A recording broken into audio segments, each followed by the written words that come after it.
Our session today is using positive words to make a positive difference. Now, when you start talking about positive, I think I heard the ultimate story about the ultimate optimist a little while ago. It seems this lady was in a retirement home, and this gentleman, after she'd been there for a few weeks, came also to the retirement home, and first day at lunch, they were seated across from each other. And all of a sudden, the gentleman became aware of the fact that she was looking at him intently. I mean, she was staring right through him.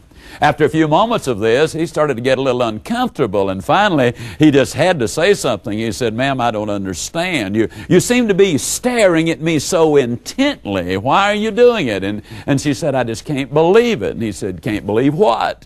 She said, "I can't believe how much you look like my third husband. I mean, your coloring is identical. Your height is exactly the same. Your personality matches his perfectly. It's absolutely remarkable." And he said, "Your third husband," said, "How many times have you been married?" She said, "Twice." Now, words do make a difference. They express our feelings. They communicate messages, and a lot of people misuse, unfortunately, a lot of the words, and a lot of people misunderstand the approach that we're going to be sharing with you this morning. Several years ago, I flew into the inner city airport in Dallas, Texas, met a client of mine who happened to be headed for the parking lot at the same time, and we were on the tram.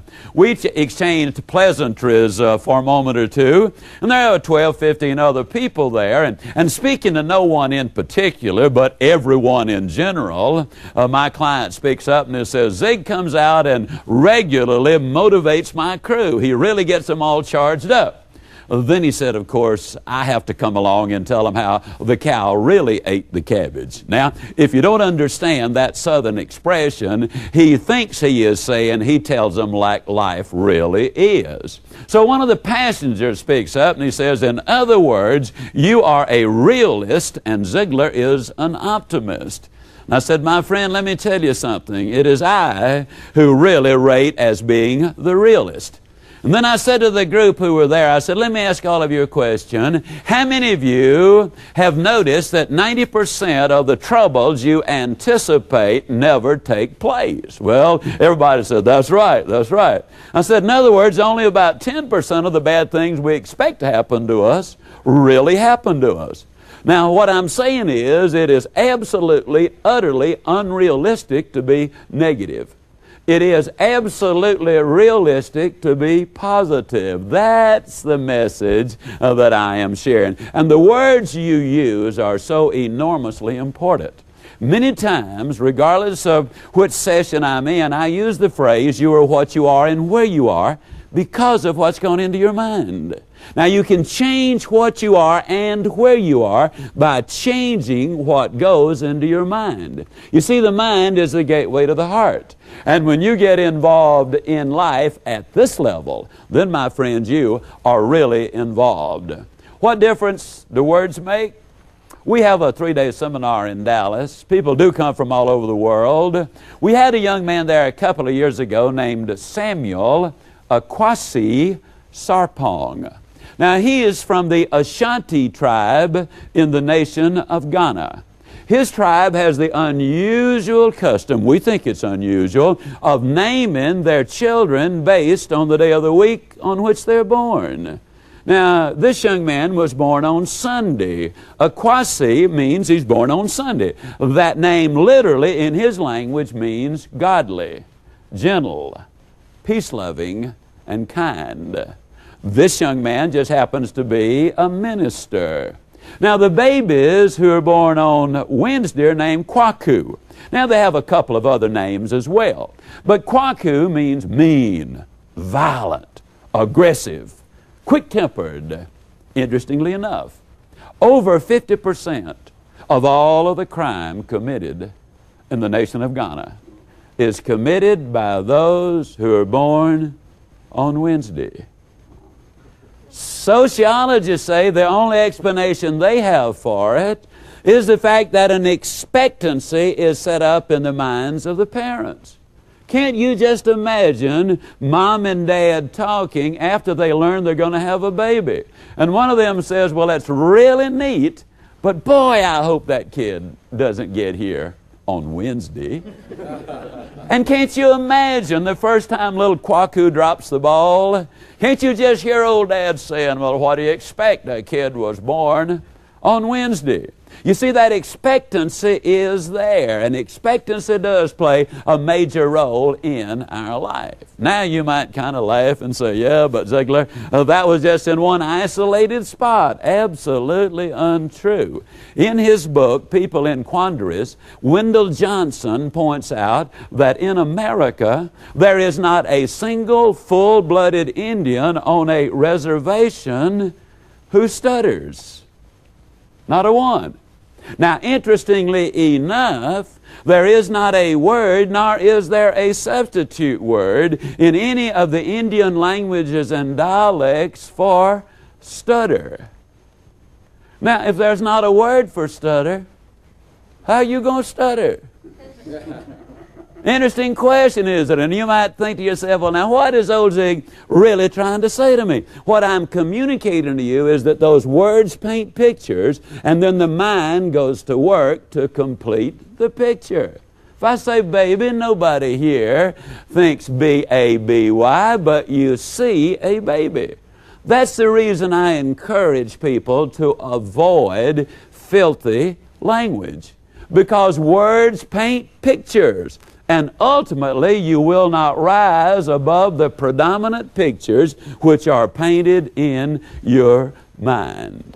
Right here in our country, Bill Glass, a former professional football player, all-pro as a matter of fact, today does crusades in prisons all over our country.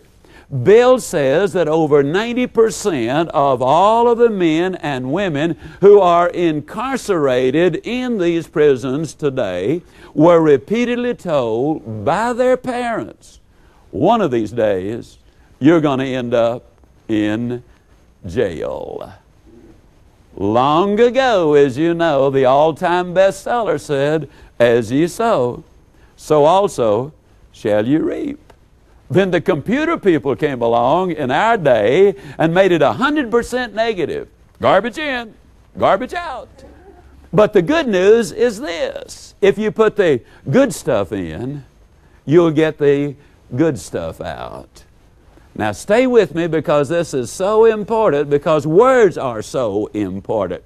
For example, suppose, now just suppose, when the parents of these children who ended up in jail and prison, suppose the parents had from the beginning in infancy said things like, now let me tell you something, if you keep acting like that, one of these days you'll be the president of your own company.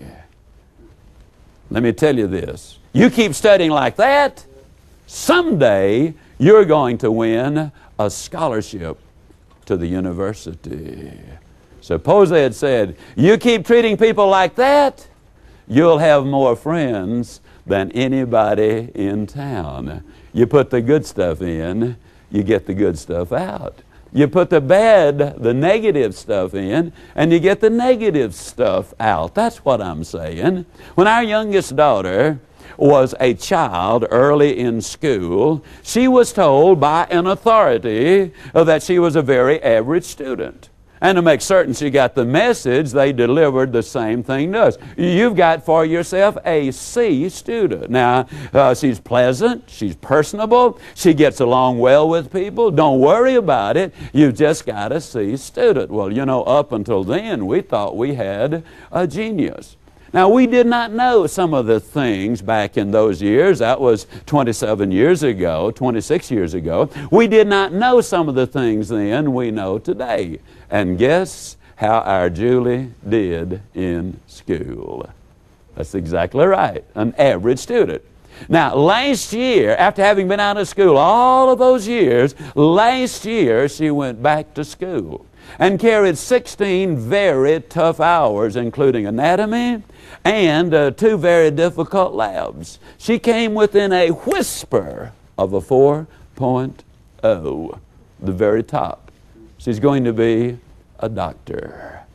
You see, what you put in your mind, ladies and gentlemen, makes a difference. Now, what she said to me is something that would gladden any dad's heart. She said, "Dad, I discovered that knowledge surrenders itself to anyone who enthusiastically persists in digging it out." Well, now I'm going to stick my neck out just a little bit with this live audience. And those of you who are viewing this at a later date, I'm going to ask you to answer this question yourself. But among this audience we have right here, how many of you, after you'd been out of school 10 years or more, went back to school? May I see your hands, please? There's several hands, all right? Now, how many of you, when you went back to school, did better, and in most cases substantially better than you had done before? May I see your hands again? Every one of them. Now, why is that? Well, let me give you some of the reasons. You went back on a plan.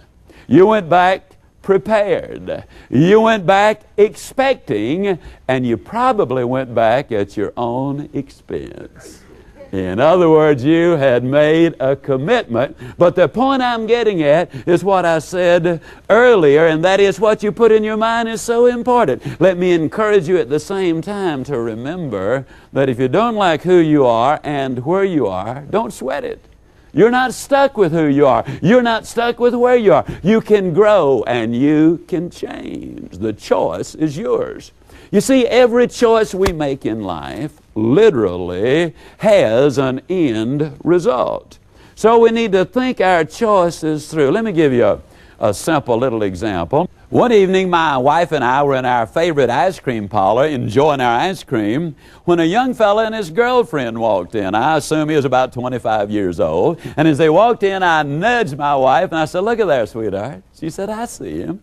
I said, "I wonder what happened to him." She said, "What do you mean?" I said, "Well, look at him. He's hurt. He's been in some kind of an accident." "Oh, honey," she said, "he's not hurt. He's been to the barber shop or the beauty shop." I said, "You mean that he paid money to look like that?" She said, "Sure, it happens all the time. In my lifetime, I have never seen anybody that mutilated from the ears up." Awesome is the only way I can describe it. Just awesome. It looked like the governor's pardon had gotten to the warden right after he had plugged in the chair. His hair was sticking straight out about 10 inches on all sides. It was green and purple and yellow and orange and lavender, and it came to an abrupt halt. It's kind of a hairdo that if you fell on, you'd be hurt. I mean bad hurt. Now, folks, don't misunderstand. I know. It sounds like I'm being judgmental. It sounds like I'm being critical. I promise you I am not. I'm simply acting as a reporter. Who knows? Maybe that young man's out somewhere making a speech right now saying, "You can't believe a guy I saw in an ice cream parlor one night." Well, you see, all I'm saying is that is the scene that he presented to me. That's the way I saw him. But I do want to make one thing clear. It is his right, absolutely, to look exactly like he does. And I'm here to tell you that I literally would fight for his right to look that way. I would go to war and fight for his right to look that way. You bet I would. But I wouldn't give him a job. Now, what am I saying?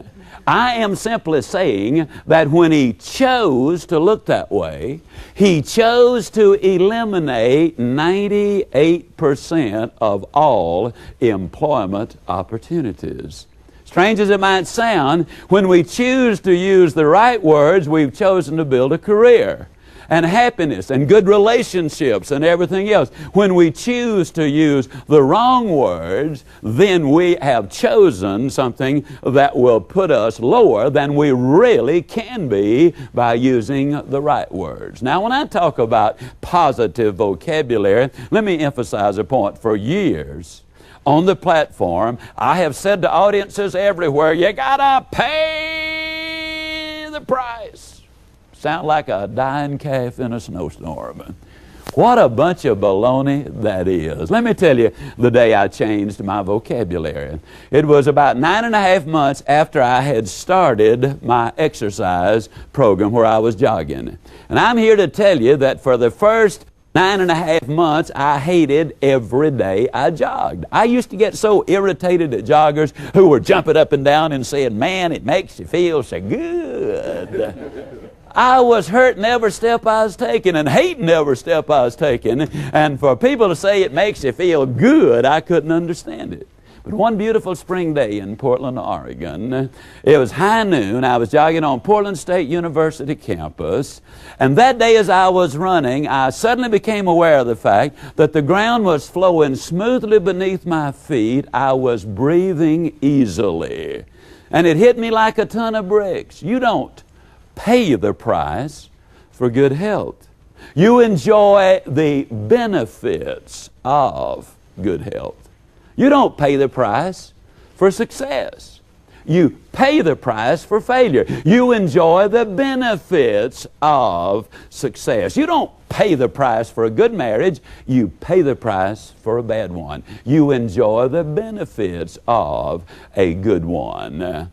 Now, our sales friends and marketing friends know this. They know that if they were to spend 90% of the time talking about the price and only 10% of the time talking about the benefits, their sales would dramatically drop. What I'm suggesting to you is think in terms of the benefits, not in terms of the price we pay. Now let's explore for a moment what we've learned during these moments we've shared thus far in this session. First thing we've learned is that optimism is absolutely the practical approach to life. The second thing we have learned is that words and names definitely impact our performance. Regardless of what we do in life, those words and names impact performance. That's one of the reasons I'm always dismayed when I hear parents give negative names to their children, nicknames in many cases, because oftentimes the child then is branded with that name and it has a negative impact. The third thing emphasized through this session is the fact that those words do paint the picture. Can't you just imagine when a child is called stupid, what the picture is that is there? For employers to say that their personnel sure are lazy, does that inspire them to work harder? Or does it encourage them to live up to the picture that the boss has of them? The fourth thing that I stress in this session is that every choice has an end result. We need to understand that. When we choose something, we literally are choosing the end result. Now, this final story that I'll be sharing with you demonstrates the power of words. It demonstrates it so beautifully through the power of repetition. You see, repetition is the mother of learning.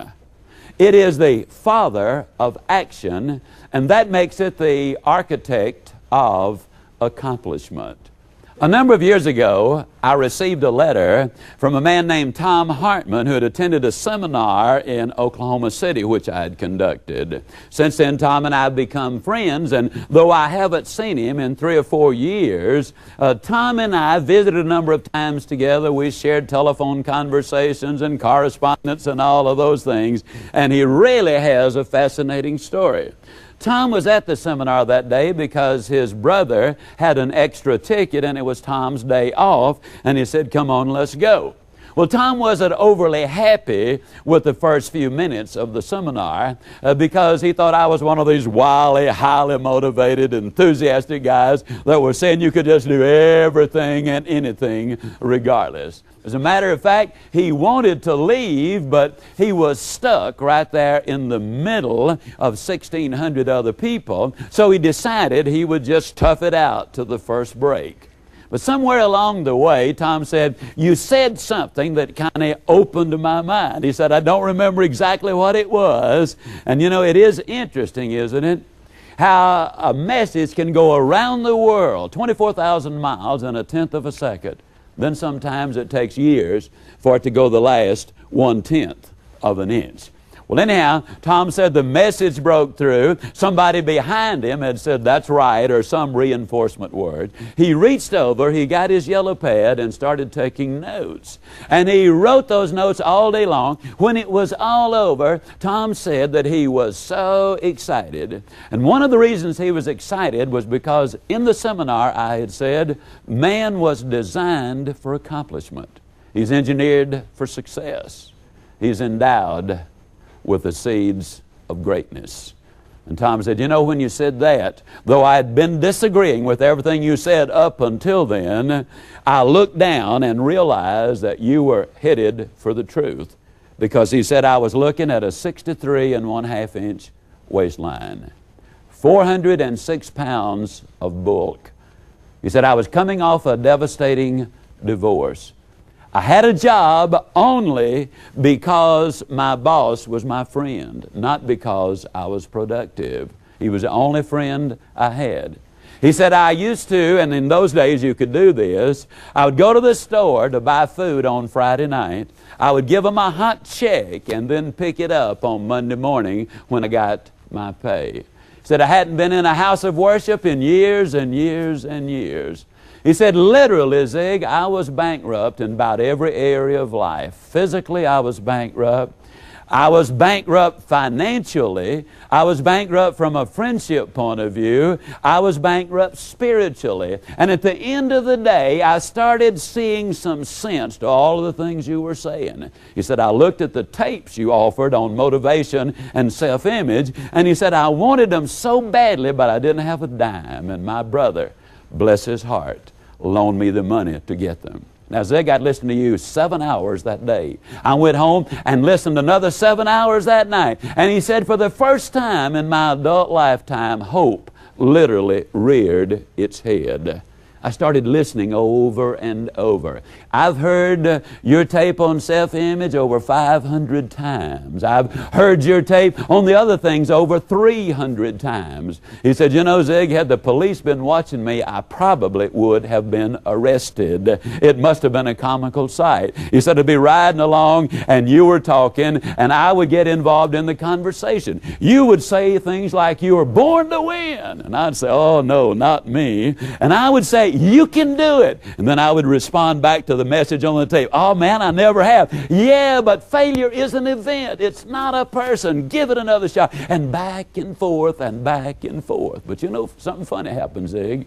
You know, I'd run out of voice, but you know, you never lost a single moment there. You kept saying the same thing over and over and over.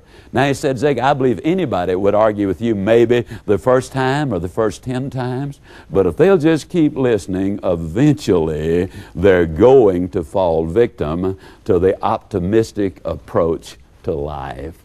Repetition is the mother of learning. That makes it the father of action, which means it is the architect of success. Tom said he knew he was on his way when he'd been in the program about 6 weeks. He was in a grocery store one Friday evening picking up his food. A little 4-year-old girl was in there with her mother. And in a voice that you could hear for 3 city blocks, the little girl just screamed out loud, Mama, look at that fat man. And Tom said he whirled around to see where he was. Then it dawned on him she was talking about him. Tom said he thought that was the funniest thing he'd ever heard in his life. He said, Zig, I laughed until I literally cried. But then he said, I shed a tear of a different kind. Because he said, I knew I was going to make it. He said, that was reinforced a couple of months later.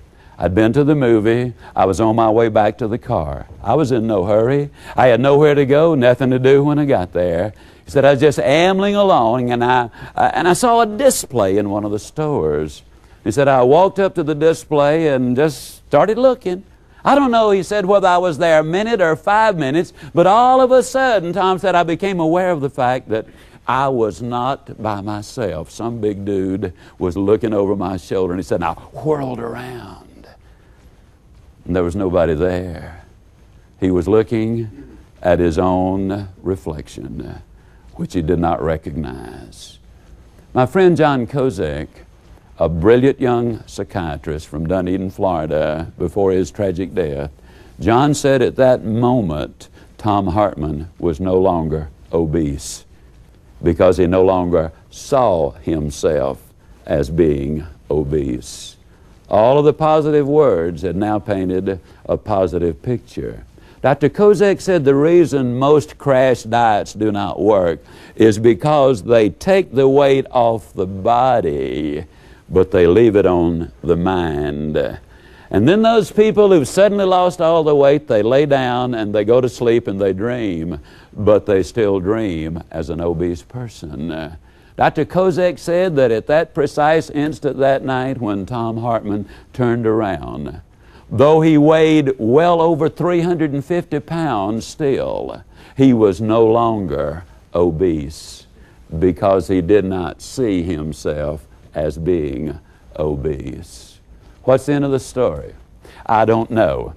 But this I can tell you, in his quest for all of these things, he went back to school. He got his degree in psychology, graduated magna cum laude. He obviously took a great deal of care of his health.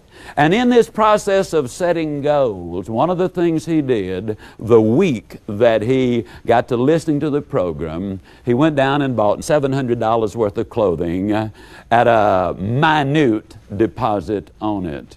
He bought size 39 slacks and size 47 jackets. The owner of the store said, Mr. Hartman, who are you buying the clothes for? And Tom said, when he told him who he was buying them for, he said, man, the guy thought I was crazy. But I told him, one day I'll wear these clothes out of here.